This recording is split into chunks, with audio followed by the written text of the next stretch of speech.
Welcome back, friends. In this one, let's take a look at a limit example for a function with a hole in it. There's such a function. F of x is defined as x squared minus 1 over, say, x minus 1. First of all, notice that here, if I graph this, let's do that first so we can understand things better. I'm going to graph the following in here. So x squared minus 1 over x minus 1.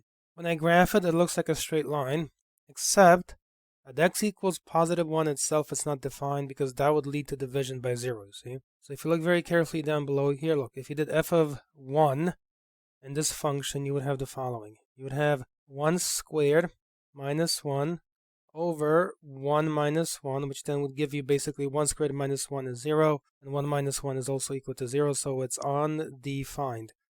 This is also, again, pointing out a shortcoming of some software packages. They don't show you a hole. So in other words, to complete the picture, here you should have a hole like this.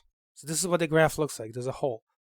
However, what you can do is simplify the function by doing the following. Go back to the function. And you can factor the numerator because it's a difference of two squares. So it becomes x minus 1 and then x plus 1 here. As a reminder, in case you have trouble understanding that, remember that 1 is really 1 squared. So it's x squared minus 1 squared. It really is a difference of two squares. And on the bottom, what you have is x minus 1. Then what you can do is you can cancel x minus 1 off between top and bottom. And the only thing left over is x plus 1. What this is telling us then is the following, that x squared minus 1 over x minus 1 is the same as x plus 1, except that x cannot be equal to positive 1. So the function x squared minus 1 over x minus 1 is the same as x plus 1, except at positive 1 itself, because as you can see there in the graph, positive 1, x squared minus 1 over x minus 1 has a hole. If you just from here graph the following, take a look. Let me graph this. Graph just x plus 1 by itself. Do you see what that looks like? For this function, there isn't a hole at positive 1. It's solid. That's why you have to have this disclaimer. For two functions to be equal, the domains should be equal. Here, the domains are not equal. Now imagine we want to find this limit. The limit as x goes here to positive 1 of x squared minus 1 hanging over x minus 1. If we try direct substitution, so I'm going to call this the following here, direct sub. If we try that, it's going to give you a result that says the same thing as the result down below. You're going to end up with 0 over 0, which is undefined. It would give you this. So is it possible to find the limit in some fashion? Well, what you can do is just use the simplified version. The reason is the following. Remember that a limit tells you what values y approaches.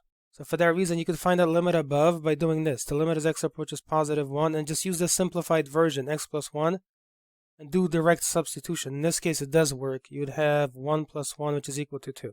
In other words, what this is telling us is that it's as if you did, for the second graph, direct substitution. So 1 goes in, and then 2 comes straight out. So in this case, this is a valid operation. If you didn't do it this way, then you perhaps could do it this way still, as an alternative.